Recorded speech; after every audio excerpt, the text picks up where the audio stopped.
Good morning, everybody. What a pleasure it is to be here with you, with friends and colleagues and fellow professionals who've been through this pandemic and I suppose to a degree are still going through this pandemic. What time would you like me to stop? 20 minutes from now? All right, I'll do my best. Because we could talk about this for a long time, couldn't we? We all have a lot to share and a lot to reflect on. I think, looking back at my own slides after I'd written this, the one thing I didn't pull out specifically was mental health. And I think it's really important to call that out in a positive way and to acknowledge the impact that this pandemic has had on the mental health of our infection control workforce, on the mental health of our wider workforce, and on the mental health of you and me. And I think I will carry this with me for the rest of my life. Some for good, some for bad. And if anyone's struggling, talk to someone. You can talk to me, even if you don't know me. Talk to your manager, talk to someone. So I think it's really helpful for us to acknowledge that with ourselves and with our teams. So this has been a global crisis. A pandemic implies that by definition.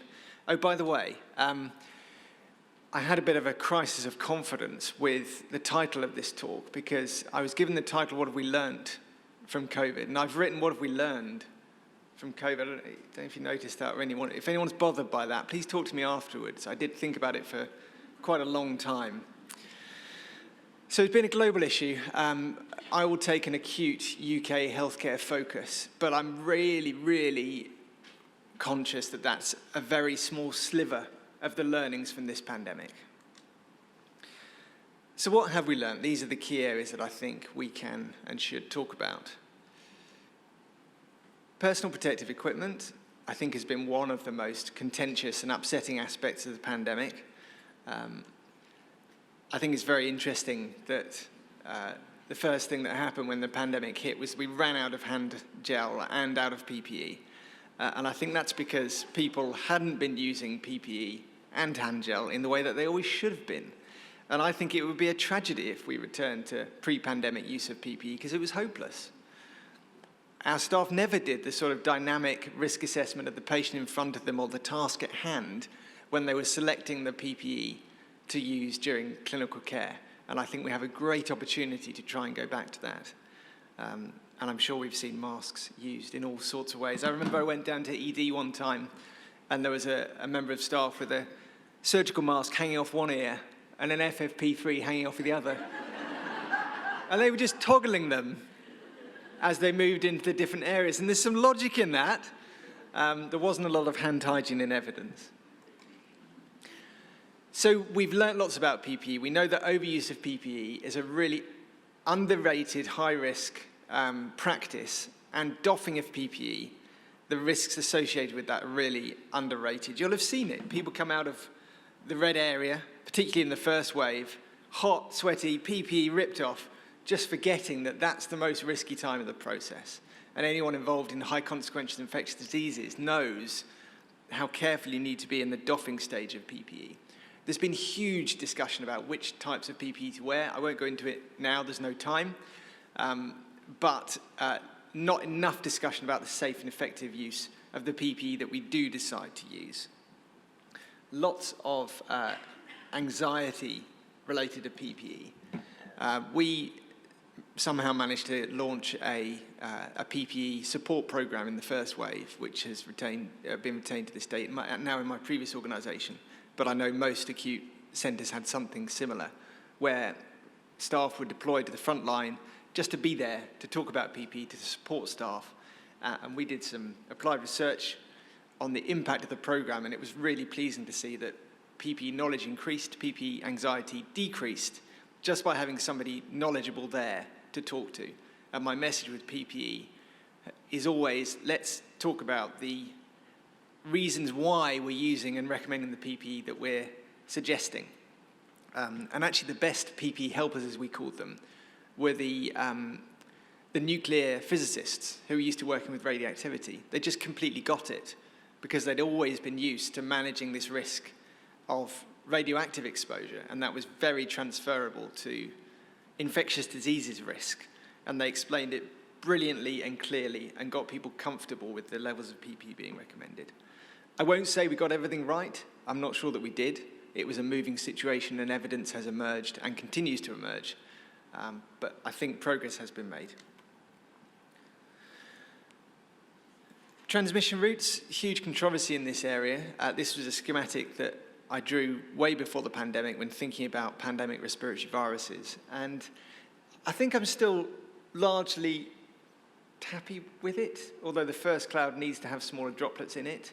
I think it probably is useful to pull out aerosol transmission risk from droplet transmission risk, but it is very clear now that that's become a false dichotomy. And obviously there's a continuum in transmission risk, and close-range aerosol is something we need to be aware of. Contact transmission of SARS-CoV-2, it turns out, is not as big a risk as we first thought it might have been. That may change as other variants emerge, and I think in some circumstances, contact transmission does remain important.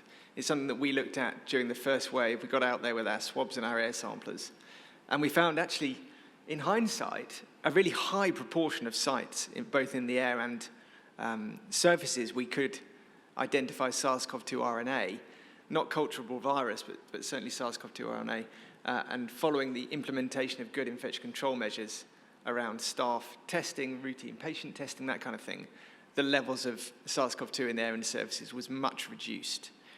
So that's, I think, illustrates a bit of success in terms of the measures we took to reduce risk. Testing and lab factors, I mean, this is a whole area in itself, but we can think about the case definitions right at the start. If you look back to what we were doing way back in February, March 2020, which seems like a lifetime ago, it was a very different scenario. We were only testing the symptomatic patients.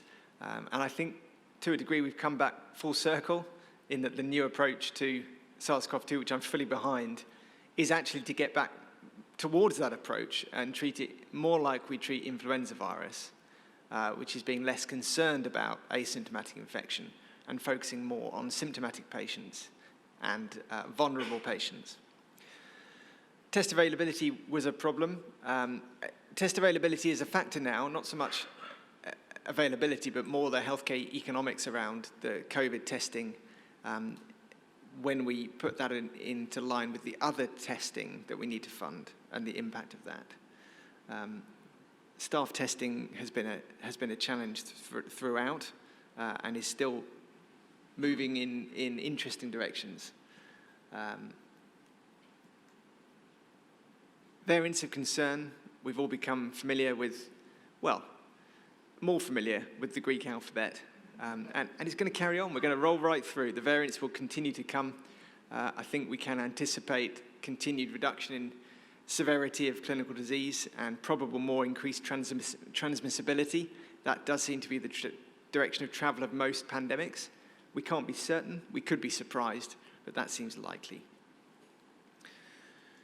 Vaccination has been a huge success. I mean, if you look at the timelines for vaccination pre the pandemic, we were talking 10 years from inception to vaccine, and it was done in almost 10 months. There's tragedies within the vaccination program in that the people who most need vaccination are the most hesitant to vaccination. So there's a lot of work we can do in this room to advocate the need for vaccination. And it has changed the game. It has improved outcomes dramatically.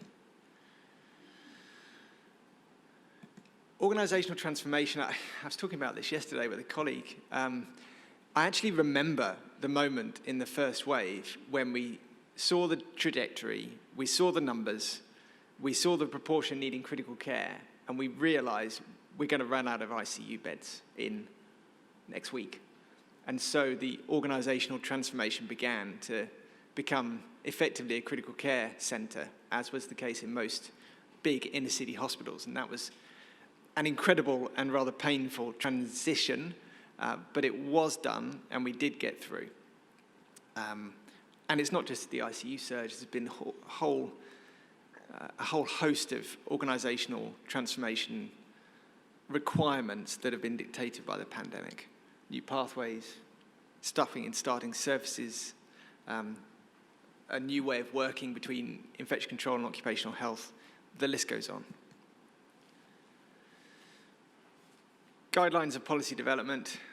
This has always been a tricky area. Before the pandemic, we never got this right. Guidelines were often too long, often not really effectively evidence-based, and basically never implemented well. So we do have, again, an opportunity now to look at our approach to infection control guidelines, how they're written, how they're implemented, and how much lead time are given. I'm keen to see even more consultation, particularly with the frontline teams who know a little bit about how things are likely to land and what's realistic and feasible and what isn't.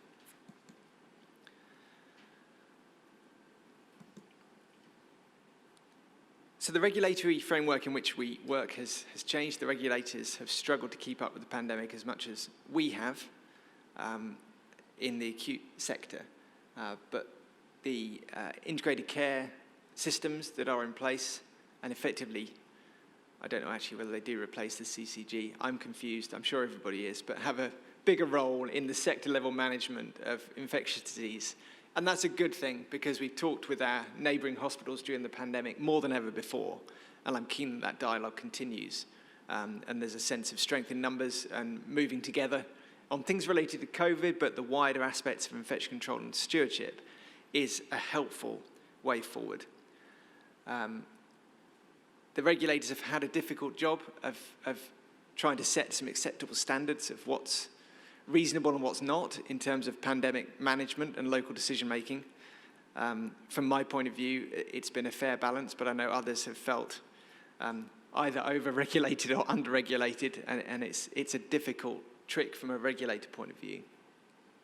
The clinical governance that we've had to work through has been different. We haven't been able to use drag and drop the same clinical governance systems that we've used for other organisms because of the scale of the pandemic and the way that COVID has landed in our hospitals. We've needed new systems.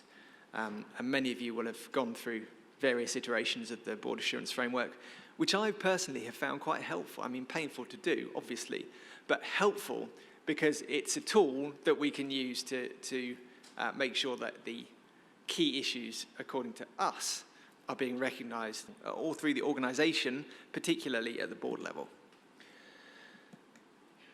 Outbreaks, it's been a few. It's been a lot.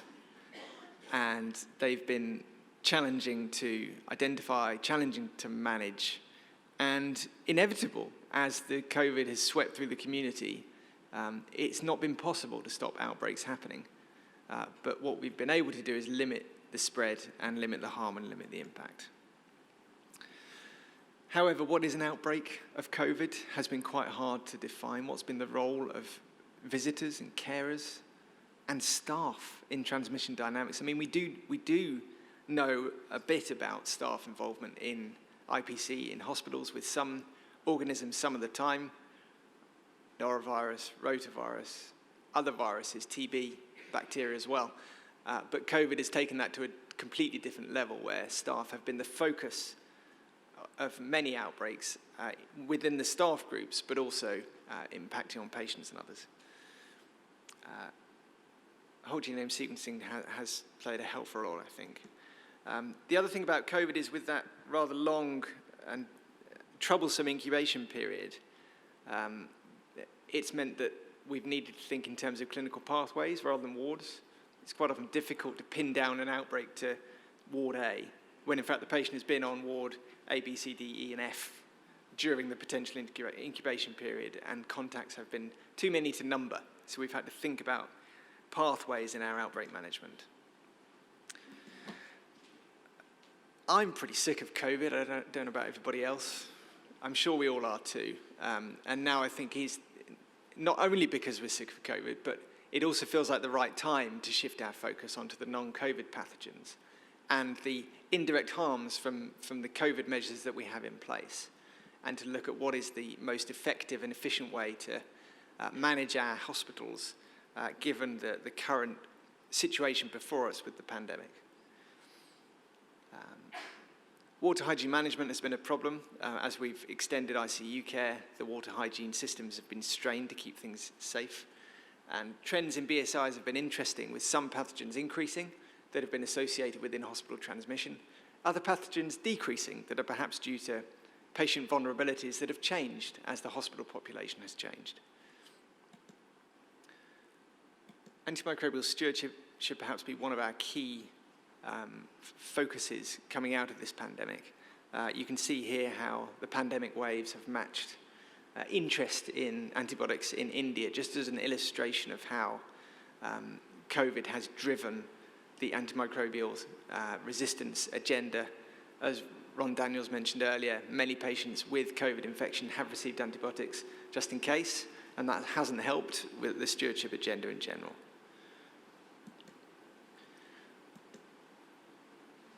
So the way that we do things in terms of our clinical work and non-clinical work has changed dramatically during the pandemic, way faster than I ever thought it would do. Just before the pandemic, we were beginning to think more about agile working and home working, but it wasn't trendy and it wasn't really landing very well. And the pandemic has changed all that now. I think we're in a much more agile space as a NHS workforce, and I think that's a good thing. We have much more digital tools. However, our diaries are fuller than they ever were before. How's that happened? Why do I need a Teams meeting from 9 till 5 every day when before, yeah, it was busy, but it wasn't quite that bad? So perhaps it's a little bit too easy to connect, and we need to row back and think about how we protect our time and our workforce. And finally, applied research. There's been some huge success stories, both in terms of the really big research programs that have informed practice around vaccination, around COVID treatment, and hopefully in the near future prophylaxis. But also the relatively smaller applied research projects. Everybody's had an opportunity to turn what they do into something that can be shared to support improved practice within and without their organisations. So that's really just scratching the surface of what we learned. There's an awful lot more that we could say, but hopefully that's been a useful overview. And just to finish where I started, when I moved trusts in July of last summer, one of the infection doctors there went through a blow-by-blow account of each major step of the pandemic. It wasn't perhaps the most interesting of talks, but it really affected me, and I realised that I hadn't had time to stop and think and reflect on the way that the pandemic has affected me and my practice. So I would encourage everybody to do that as we think about the lessons that we can learn personally and professionally from this outbreak. Thank you.